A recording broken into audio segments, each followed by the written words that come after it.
안녕하세요. 저는 결혼한 지 1년도 되지 않아 이혼하게 된 제 기구한 사연을 들어주시렵니까? 남편과 저는 9년 연애 후 결혼했습니다. 저의 부부는 20대 후반이고 시부모님은 50대 초중반이십니다. 서울이 고향이었던 제가 익산에 있는 한 국립대학교에 다니면서 캠퍼스 커플로 만나게 됐고, 연애 기간 동안 평범한 연인들처럼 주을 때도 싸울 때도 있었지만 결혼하고 나서는 싸우는 일 없이 행복하게 잘 살고 있었어요. 서로 맞추면서요. 익산 토박이인 남편은 조금 달을 찌르긴 했지만 크게 성격이 모나지 않은 편이었죠. 평상시에 될 수 있으면 저한테 맞춰주려고 했던 사람이었어요. 주변 사람들한테도 잘하고 저희 부모님한테도 잘해서 주위에 흠잡힐 데 없는 사람이었고, 대학생 때 과대를 여러 번 할 정도로 리더십도 있었죠.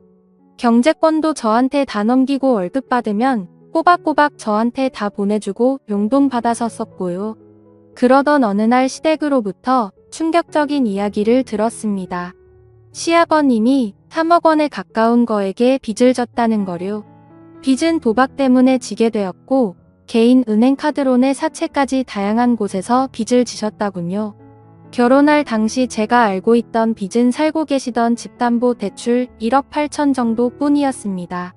시아버님 월급이 500만 원 이상이시고 시어머님은 가정주부세요. 대출받아서 살고 있는 집이지만 아버님 월급이 꽤 되고 도련님도 일을 하는 상황이어서 돈 들어갈 곳이 많지 않은 걸로 알고 있었습니다. 그래서 어느 정도 대출금 바쁘면 서 사시다가 은퇴하시고 주택연금 받으시면서 사시면 되겠다 싶었습니다. 그래서 크게 걱정이 없었습니다. 시부모님과 관계도 좋아서 같이 좋은 곳도 다니고 그저 평범하게 살다가 노후에 아프시면 도와드려야겠다 생각했었죠. 결혼할 때 시댁에서 딱 1,000만 원 집 구하는데 도움받았습니다. 친정에서는 더 해주고 싶어 하셨지만 시댁에서 1,000만 원밖에 못 받으니 친정에서도 1,000만 원만 받았습니다. 그리고 우리끼리 모은 돈에 전세 자금 대출해서 작은 오피스텔 전세집에서 시작했어요. 시댁에서도 그저 너희 둘이 잘 살면 된다고 알아서 잘 살으라고 하셨습니다. 돈을 안 해주셔서 서운하고 그런 마음도 전혀 없었고 그저 둘이 잘 살아보자 하는 마음과 희망으로 시작했습니다. 그리고 결혼 전에 남편이랑 이야기했던 대로 저는 직장을 그만두고 하고 싶은 일을 시작했습니다. 퇴사할 때 퇴직금으로 3천만 원 정도 받아서 경제적으로 무리될 부분은 없었습니다. 그래서 한 달에 100 정도씩 적금하고 알뜰살뜰하게 살림하면서 잘 살고 있었어요. 둘이 문제될 것 전혀 없었습니다. 그런데 3억 빚이라는 일이 터져버린 거죠. 처음에 소리 들었을 때는 그저 황당했습니다. 도박으로 빚을 3억이나 졌다는 게 어이가 없었고 시아버님을 그렇게 안 봤는데 배신감이 들더군요. 진짜 아버님이 어떤 분인지 남편 통해서 물어보기도 하고 결혼 전에 자주 찾아뵙기도 했었거든요. 그때는 정말이지 재테크에 능하지 않으실 분 가정적이고 능력있고 좋은 분인 줄로만 알았는데 도박꾼이라뇨. 생각해보면 이상하기는 했습니다. 그렇게 월수익이 많으시고 지방인데도 집의 70% 이상이 대출이라는 게 의아하긴 했었어요. 허나 사정이 있겠지 다른 재산이 있겠지 싶었는데 그게 전 재산이었다니. 그런데 이제는 그마저도 날리게 생겼다니. 시댁에 가서 이야기를 들어보니 급한 게 사채였습니다. 사채업자들이 계속 아버님 회사 찾아오고 어머님한테 전화하고 해서 두 분 다 정신적으로 많이 힘드신 게 같았어요. 결혼한 지 4개월밖에 안 된 우리에게 돈 좀 해줄 수 있냐고 하시더라고요. 둘이 있는 돈 없는 돈 그간 모은 돈 모두 탈탈 털어서 결혼한 게 아시면서 말이에요.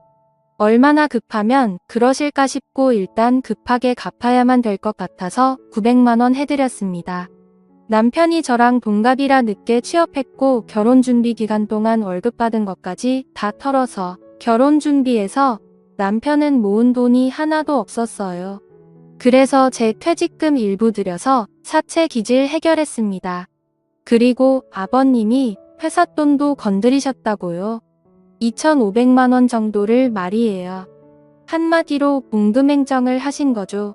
그게 급하게 일부 해결하느라 어머님이 카드 대출 200만 원을 받으셨는데 만기일이 다가온다 하셔서 또 200만 원을 그런데 은행뿐만 아니라 카드 대출 이자가 너무 세서 매달 원금과 생활비 이자까지 나가는 돈만 500만 원 이상이었습니다. 아버님 월급이 500만 원 정도인데 그냥 다 나가는 거죠.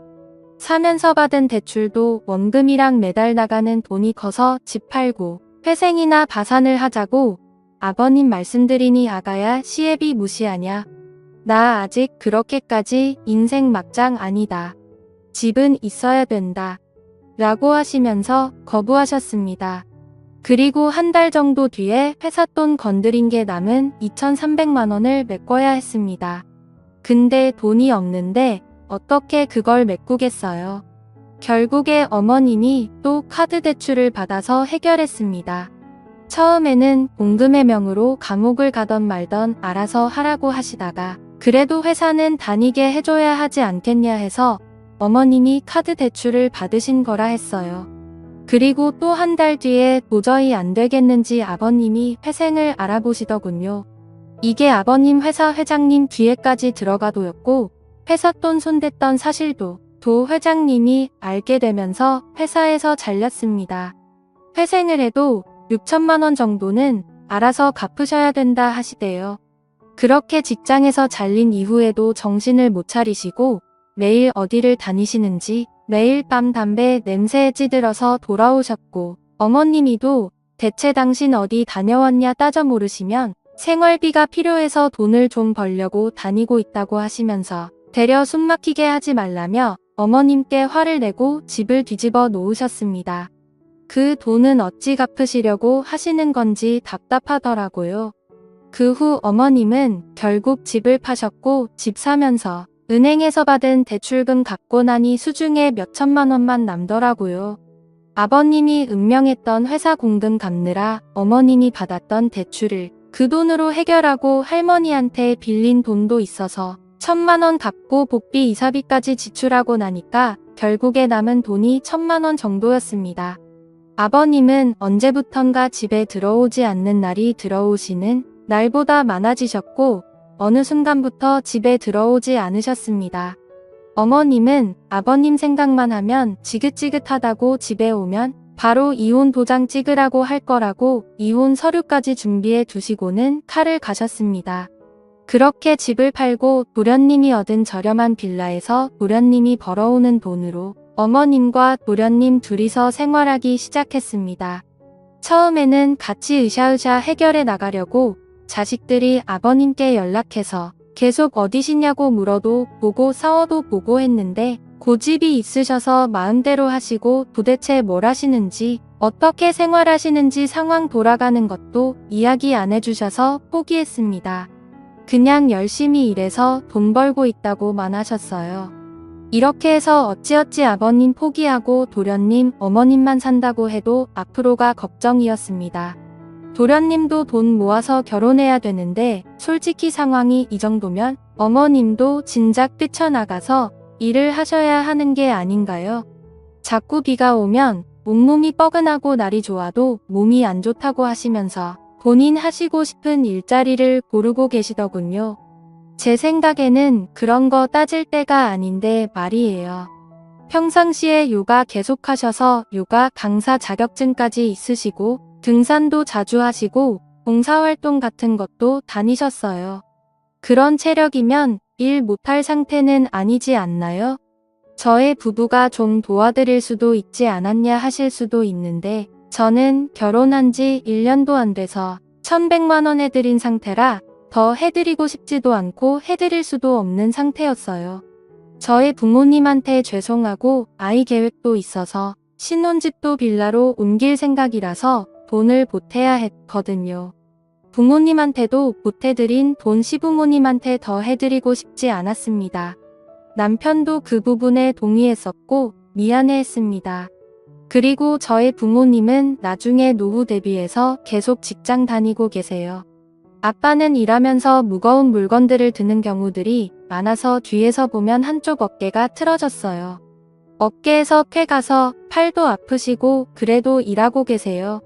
엄마는 사무직인데 컴퓨터를 하루 종일 보고 있으니까 눈도 건조하고 노안 때문에 숫자도 잘 안 보이고 야근도 하시고 힘들게 일하세요. 자식들한테 피해주기 싫다고 하시면서요. 이런 부모님을 보면서 일상생활 잘하시는 어머님이 건강 때문에 일을 하는 게 망설여진다는 게 저는 도무지 이해가 되지 않을 따름이었습니다. 그래서 단돈씩 20만 원이라도 경제적 지원해드리고 싶지 않았어요. 벌써부터 해드리면 나중에 더 의지할 것 같더라고요. 남편이 전화로 일은 어떻게 할 거냐고 해야지 않냐고 여쭈니 달에 돈 10만 원씩도 안 해주면서 다 키워놨더니 엄마한테 일하라고 하냐고, 엄마 비 오면 온몸이 쑤신다고 장마철에 나가 죽으라는 거냐고, 너는 말을 꼭 그렇게 해야겠냐고 화내시더라고요. 남편은 엄마 서운한 건 알겠는데 우리가 이미 1,100만 원 빚 갚는데 못 해드렸잖아요. 월 100만 원씩만 버셔도 저희 형제 부담이 많이 줄어들 것 같아요. 그리고 엄마 노후를 위해서라도 하셔야죠. 진짜 엄마 생각해서 말씀드리는 거예요. 모든 걸 우리가 지원해드릴 능력이 안 돼요. 라고 장문의 문자를 보냈지만 일 터진 지 8개월이 지나도 어머니는 이 일은 어떻고 저 일은 어떻고 따지시며 단 한 번도 일을 나가려 하지 않으셨습니다. 제가 저희 외삼촌 식당에서 카운터 보는 게 나도 하시는 게 어떻겠냐고 말씀드린 적이 있었는데 어디 CM 일을 그런 식당 아줌마를 만들려고 하는 거냐고 성을 내시더라고요. 그러면서 저보고 다시 일을 시작하라고 새파람개 젊은 애가 남편이 벌어오는 돈만 쓰고 집에서 놀기만 한다고 하시대요. 저도 다시 일을 시작할 수는 있지만 이런 상황에서는 전혀 시작하고 싶지 않았어요. 제가 일 시작하면 분명히 지원해 줄게 기대하실 거고 안 해드리면 더 서운해하실 게 뻔했거든요. 안녕하세요. 저는 결혼한 지 1년도 되지 않아 남편도 처음에는 저한테 미안해하면서 1,100만 원 해줬으니 충분히 해줬고 더 해줄 필요 없다고 했었는데 나중에는 저보고 일 시작하는 거 어떻냐고 눈치를 주더라고요. 일 시작하고 수입 늘어나면 월 10만 원씩이라도 드리자고 하면서요. 하지만 제가 벌 돈들이 앞으로 태어날 제 아이, 제 집, 제 노후 등을 위해 쓰이는 게 아니라 시댁 뒷바라지에 쓰일 거라고 생각하니 끔찍하고 싫었습니다. 솔직히 거의 월마다 시댁 쪽에 경조사 있어서 10만 원씩은 드리고 있었어요. 친정 쪽은 생일, 어버이날, 명절 때만 드렸고요. 귀한 딸 힘들게 키워놨더니 시댁 뒷바라지나 하는 거 보시면 저희 친정 부모님이 얼마나 쏙 터지시겠어요. 그런 모습 보여드리고 싶지도 않았어요. 친정집에서 김치 얻어가는 것도 죄송했습니다. 친정에서는 뭘 계속 주려고 하셨는데 그럴 때마다 속상했어요. 있을 때 잘해드리지라는 말도 하실 수 있어요. 하지만 저는 이런 끔찍한 상황은 아버님, 어머님이 만드셨다고 생각해요. 아버님이 회사 핑계대고 모아놓은 돈을 계속 가져가셨어요. 적은 돈도 아니고 큰 돈 몇백 천만 원 이런 식으로요. 근데 그때마다 어머님은 그냥 방관하신 거예요. 아버님 성격이 워낙 큰 소리치고 그런 성격이라 싸우다가 포기하고 놓아버리신 거죠. 그리고 그 방관이 그 상황을 만든 겁니다. 그렇기에 두 분이 열심히 해결할 의지가 있어야 된다고 생각하는데 아버님 위에 말씀드린 상태이시고 어머님은 본인은 마냥 피해자라고 생각하시고 그래서 의지가 안 보이니 추가적으로 지원해드리고 싶지도 않고 그러더군요. 밑빠진 독에 물 붓기라는 생각만 들어서요. 남편이 점점 힘들어하더라고요. 처음엔 티를 안 냈는데 날카로워지고 밤에도 술 먹고 늦게 들어오고 새벽에 들어오는 날도 많아졌습니다. 부모님은 부모님대로 아내인 저는 저대로 남편한테 화내고 하니까 속상해서 저러나 했어요. 남편은 아버님이 말씀하시기 전까지 정말 이런 일에 대해서 전혀 모르고 있었다고 했거든요. 평소에 경제적인 부분에 크게 관심이 없어 보였어요. 저한테 경제권을 완전히 맡겼었고 돈에 대한 욕심도 전혀 없어 보였고 소소하게 우리가 할 수 있는 선에서 열심히 살면서 살림을 꾸려나가자고 했었어요. 저도 그렇고 남편 불현님까지 부모님한테 뒤통수 맞은 거인 줄 알았습니다. 남편도 피해자라는 생각에 남편이 너무 안쓰러웠고 아무리 술을 먹고 늦게 들어와도 새벽에 들어와 술 주정을 부려도 다 이해해 주려고 했습니다. 기죽어 들어온 남편을 꼭 안아주고 다음 달부터 다시 시작해야겠다고 결심했습니다. 그리고 남편한테 다음 날 아침 말했어요. 다음 달부터 출근하기로 결심했다고. 남편이 혹시 본인 부모님 빚 때문에 그런 거냐고 하면서 눈물을 머금은 채 말하는데 저도 그 모습을 보고 눈물이 나더라고요. 진짜 아침 대바람부터 둘이 부둥켜 안고 펑펑 울었네요. 열심히 살아보자고 대신 어머님 일하시는 게 설득 멈추지 말자고 도했습니다. 그렇게 저는 일자리를 구하고 출근을 예정일보다 더 일찍 시작했어요. 일자리라는 일이 전문직은 아니지만 워낙 수요가 많은 업종이라 쉽게 일을 구했습니다. 남편과는 주말에 데이트도 하면서 여전히 신혼에 단 꿈에 젖자 있었어요. 그러다가 그날 그것을 알게 된 겁니다. 그날은 제가 몸살이 심해서 사장님께 양해를 구하고 출근했다가 몇 시간 후에 병조퇴를 했던 날이었습니다. 남편이 걱정할까봐 조퇴한다는 말은 안 했고 그냥 몸이 좀 안 좋다고만 했었어요. 남편은 너무 걱정된다고 하면서 병원에 꼭 가라고 해주었고 중간중간 전화를 하면서 챙겨주었습니다. 그렇게 조퇴를 하고 집에 도착해 문을 열었는데 현관에 처음 보는 신발이 놓여 있었습니다. 뭐지 싶어서 조용히 집 안으로 들어갔습니다. 참고로 남편이 밤에 와도 늦게 오는 날들이 많아서 제가 집 비밀번호 누르는 걸 무음으로 설정해 놓은 터라 문 여닫는 소리 빼고는 큰 소리가 나지 않았어요. 저는 안방 쪽에서 대화 소리가 들리는 걸 느끼고는 안방 문을 벌컥 열었습니다. 그런데 그곳에 연락 없으셨던 시아버지와 출근한 줄로만 알았던 남편이 있는 게 아니겠어요. 아버님은 남편이랑 점심을 먹으러 왔다고 했고 남편은 아버님이 아프셔서 같이 병원을 가려고 만났다고 했습니다. 그리고는 둘이 서로 눈빛을 주고받더니 병원 갔다가 점심을 먹으러 만났다고 하는데 영 느낌이 쎄하더라고요. 그래서 알겠다 하고 그럼 병원은 다녀오셨냐 했더니 지금 병원에 안 그래도 가려고 한다고 했습니다. 저는 당시 몸이 너무 안 좋은 상태라 몰아다져 웃기도 피곤했고 힘들어서 알겠다고 말하고 둘을 보내고 안방에서 한숨을 잤습니다. 그렇게 한숨 자고 일어나니 종몸이 개운해지면서 동시에 남편과 아버님이 영 수상하더라고요. 남편은 아버님이랑 연락이 영 안 돼서 답답하다고 바로 그날 오전에도 카톡으로 말했었거든요. 저에게 뭔가 숨기는 게 있는 것 같았습니다. 허나 그게 뭔지 알 방도가 없으니 답답할 따름이었어요. 그냥 저는 바로 남편이 저녁에 오자마자 물어봤습니다. 왜 나한테 거짓말했냐고 아버님한테 연락 안 된다고 해놓고 왜 약해서 만난 거냐고. 아버님이 요즘 다시 도박 때문에 빚쟁이들한테 쫓기고 있어서 혹시나 저랑 나는 카톡 내용도 유출되거나 하면 곤란해질까봐 그랬다고 했습니다. 그럼 왜 집에 둘이 있을 때도 얘기 안 했냐고 따져 물으니 제가 걱정할까봐 그랬다고. 제가 아내지만 자기 아빠의 치부를 알리는 게 부끄럽고 자존심 상했다 하더라고요. 진짜 한숨 나오더라고요. 개벌은 못 고친다더니 진짜 죽어야 도박질은 끝난다더니 여전히 그 짓거리 하고 다닌 시애비라는 끼 인간으로도 안 보였습니다. 욕이 목구멍까지 차올랐지만 그래도 남편 아버지인데 그리고 내 시아버지인데 참자 참아 하면서 참았죠. 그리고 그 다음날 아침에 일어났는데 또 몸살이 올라오더라고요. 원래 남편 출근 후 한 20분 정도 후에 제 출근 시간이라 남편 보내고 좀 더 누워있다가 가려고 했는데 그냥 사장님께 오늘 하루 병가 쓰겠다고 하고 누워있었습니다. 그리고 세상 모르고 잠이 들었네요. 그런데 무슨 소리가 틀려 잠에서 깨보니 거실 쪽에서 남편 목소리가 들렸습니다. 뭐지 벌써 남편 퇴근 시간인가 하고 시계를 봤더니 겨우 오전 10시더라고요.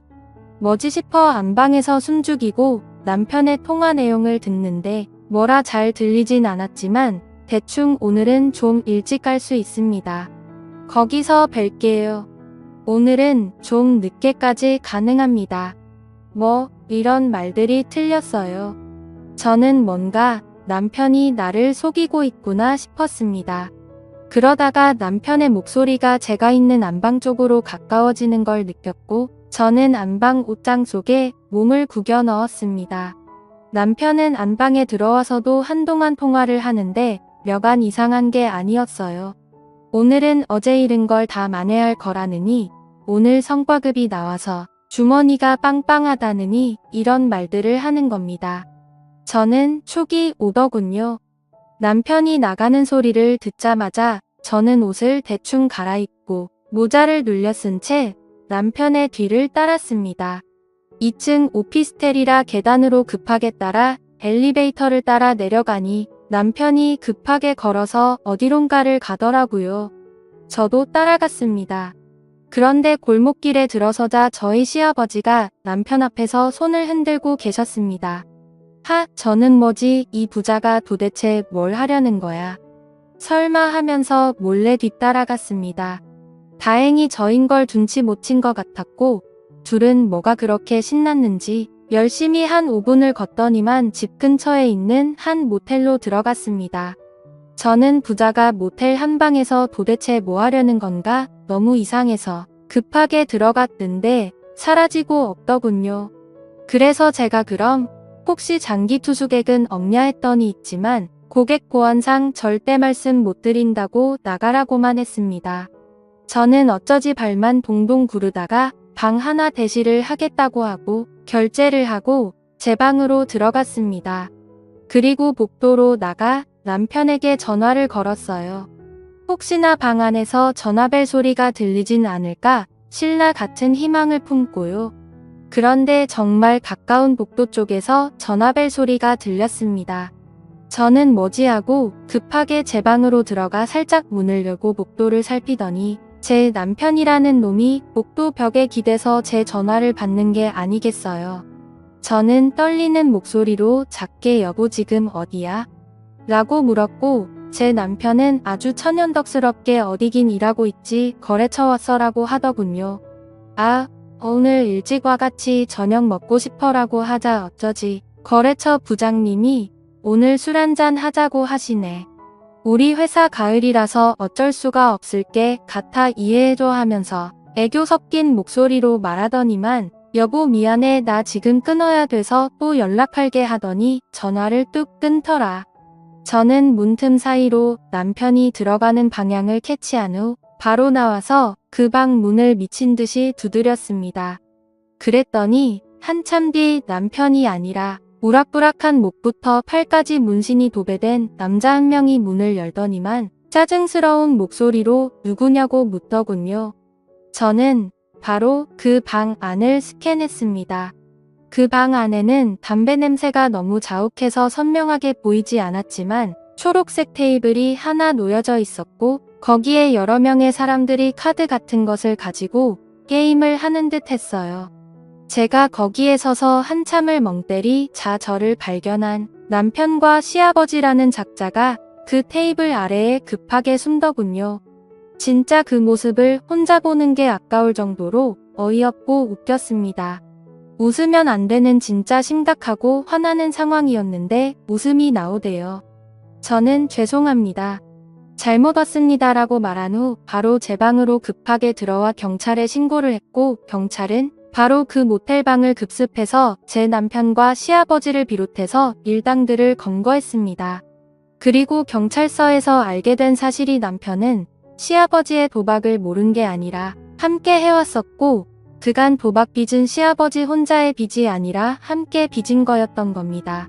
그래서 어머님도 저희가 그 빚을 갚는 게 당연하다고 하셨던 거고요.